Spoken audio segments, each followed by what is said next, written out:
Welcome to Radido TV. My name is William Radido. I'm the host of this show hapa. We focus on real life stories, real life issues, real life interviews, trending news. So apparently there's this trending news yenye imehappen hii wiki. Hiyo story ya matatu ya Uppercut yenye imehappen kupata accident whereby someone was killed hapo. I think alikuwa ni konda. But we're going to dig deep tuone hiyo story inaenda aje. So before we proceed, hebu sikiza hii kitu. Skia hii story. Yes, Pastor Nganga, tuende pole pole. Hii story nimeitoa pale X. This is courtesy of one Willie Abuga who swears his history ya Jaba. Okay. Listen to this. Okay. So he says there's something seriously wrong with the Uppercut Matatu, and this one now exceeds the jurisdiction of NTSA. Tell me how this is possible. Okay. Thread. The vehicle left the Isuzu dealership and went to the garage for pimping. Ndio hiyo. Sawa, imenunuliwa iko sawa, imeenda sasa kupakwa rangi ni nini? Graffiti, the audio etc. When it got to the workshop, a fire broke out that burned the vehicle. Also burned the neighboring Bustani Hotel. This delayed the vehicle as it had to undergo what? Repairs. Okay. Sawa? Tuendelee. Finally, when the vehicle was ready, it left the workshop ready for the road. While on its maiden trip to Nyeri, it was involved in an accident, as clips have been seen shared on this timeline. The ambulance trying to rescue the victims also had an accident and couldn't get the injured to hospital, as another ambulance had to come to rescue again. Okay. Skiza story. Nakusikiza. Hii paka nimevaa miwani. Ndio hiyo. Today morning, a tow truck came to recover the bus from the scene. While recovering, the tow truck cables snapped, causing the tow truck to overturn. Ile search and rescue sasa hiyo haya. This is Final Destination, no? Cables cutting on a tow truck. Where you hear this? Where do you hear this? If not in horror movies. So now another tow truck had to come and recover the tow truck and the overturned bus. Now he says, now I believe coincidences happen, but this one is too much. What is the probability of all these events happening back to back? And he says, I'm not even superstitious, but where it's like that vehicle doesn't want to be on the road by all means possible. Dun dun. Okay. Hii ni Illuminati.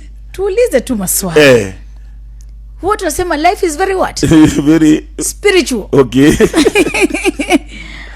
There are people who believe when they see something, they'll not even begin a journey. Yes. Kuna wengine wanasema in fact don't even travel inside a bus or a plane, nyote as one family. Yeah, that one my dad used to do that. There's a point ulikuwa lazima tuende tofauti tukienda ushago. Yes. In case something happens, there will be those that will survive. You see the superstition. Aya. You don't believe in this? What do you make of this story? I want you to let me know. Kabla umesikia hiyo story hapo vile mwalimu Recho ametry ku expound, kama vile a lot of issues happen in the matatu industry, and recently ni kama watu wamekuwa awake, inaitwa awake. Watu wanajua life is spiritual currently. Hakuna kitu ina happen to coincidence. So apparently hiyo story ya hiyo matatu kuna vile ukiangalia it is adding up in some way that ni kama hiyo matatu iko inataka kukua kwa barabara, yani from the incidents yenye imekuwa ikipitia. So hiyo story ya hiyo matatu kuna vile imekuwa na issues, na according to what we found out is that one person was killed and a number were injured. Alafu hiyo accident ili happen huko hivi Oshago hivi. So unakuta the response of the doctors to the patients was not that prompt kama ni issue inge happen hapa town. Na before hiyo story happen, hiyo matatu kwanza ilikuwa recorded na one of those passengers walikuwa wanaifuata nyuma hapa Thika Road, and it was not in good condition mpaka walikuwa wametag hiyo kampuni yenye inafuatilia hiyo story ya transport and road issues. Apparently sikumbuki hiyo jina, but I will tag it na mtaiona hapo kwa hiyo picha. So the way that matatu was being driven was like that driver was not responsible, na hiyo ndo kama ili cause the end of life ya one of that person mwenye alikuwa hapo, na pia wengine wakakuwa injured. So ukiangalia hiyo story yote unapata the driver mwenye alikuwa amepewa hiyo gari, it's like huyo driver was not the initial driver who could drive hiyo matatu. Ni kama ni mtu mwenye alikuwa amepewa kazi hapo aende tu make something out of it, which is very unprofessional for drivers.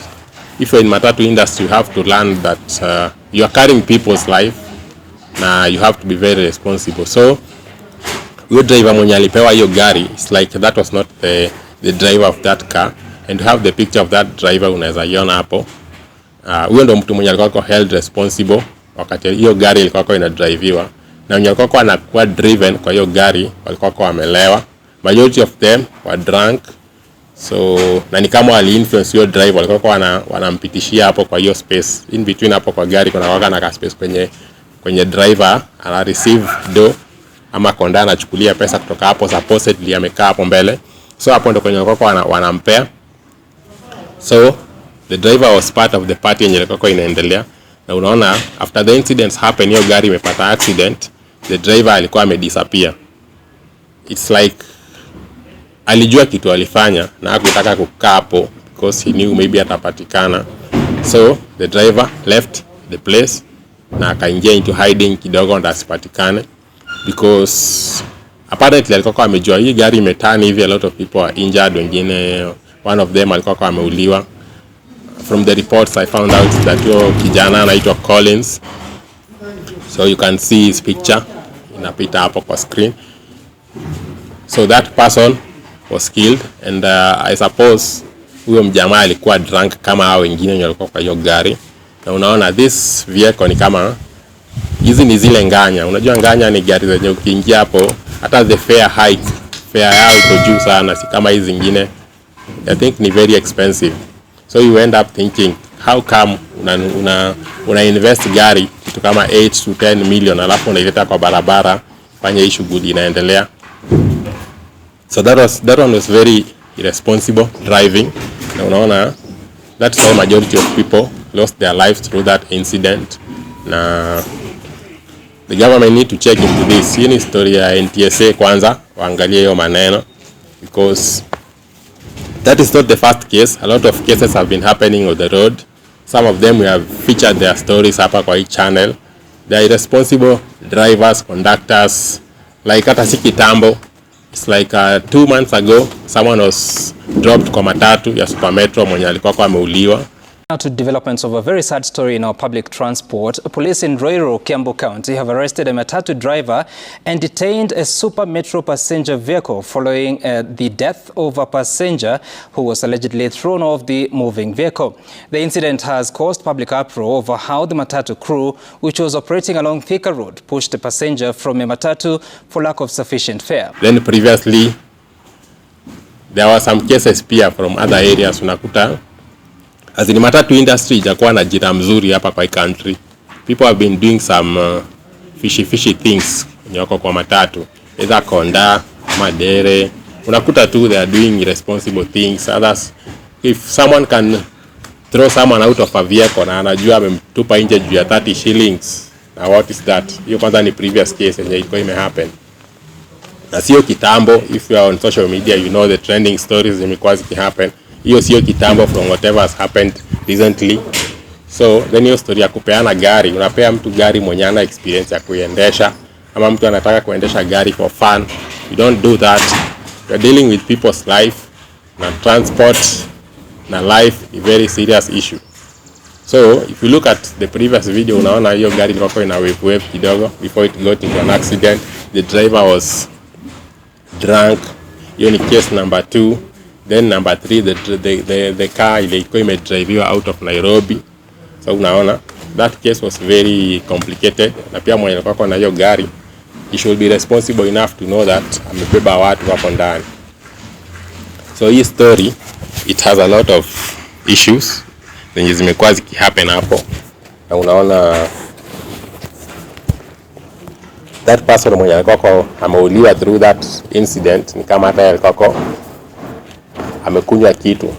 So the incident happened that wakati hiyo gari ili turn hivi, before ifike ikuwe wreckage, huyo jamaa alifunikwa na hiyo gari hivi. Ni kama hiyo force, hiyo condition alikuwa, na pia hiyo size ya hiyo gari, it was not enough for him to survive. So according to that case, naona hapana. Hata mtu mwenye anafaa ku drive gari should be responsible enough. Kwanza kama ni driver, acha driver maintain ku drive gari yenye amepewa. That is one very serious issue, kwa sababu mwenye alikuwa amepewa hiyo gari hakuangalia into that thing hata kabla aanze ku drive.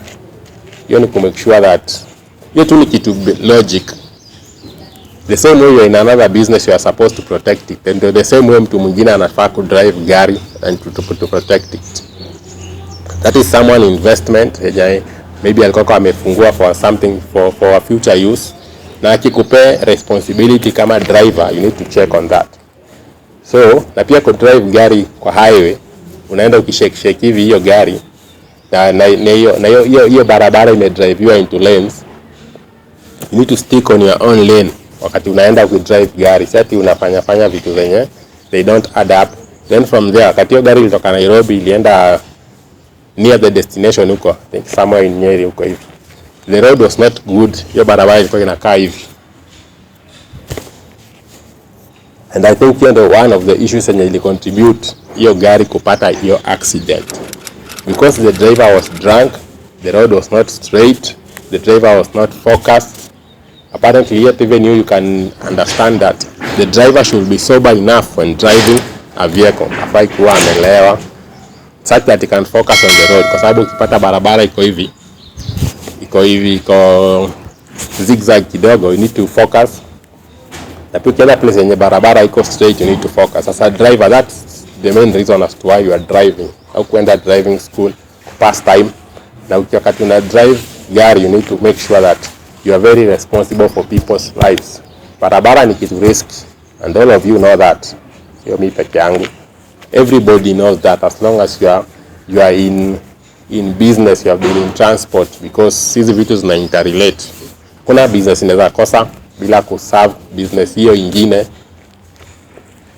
so you need to check on that.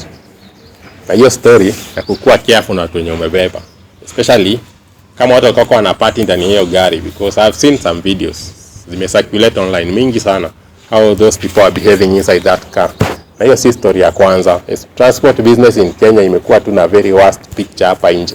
Sijui reputation yao wanatry kuibadilisha lini, because if I try to look before vitu zimekuwa zikihappen, in which I've mentioned a few. There was a time there was a lady mwenye alikuwa stripped kwa matatu. Mpaka unashindwa kwa nini matatu tu ndio zinakuwa na hizi issues. Mtu amekuwa stripped, mtu amekuwa thrown out, mtu amekuwa drunk. As in, hata wewe ukijiuliza, you can't see there is something wrong about it. So if you're in matatu industry, you need to think, because matatu industry ndio imekuwa na a lot of cases, na matatu industry ndio the most dependable on this country. Hakuna place yenye huwezi kosa matatu, na hakuna place yenye huwezi kosa ku access matatu. So you need to be very careful on that kind of issue.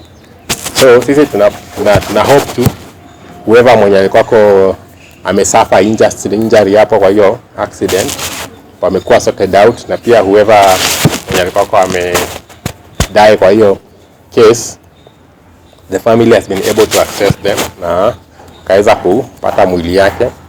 So remember to subscribe hapa Radido TV, you like and share our content.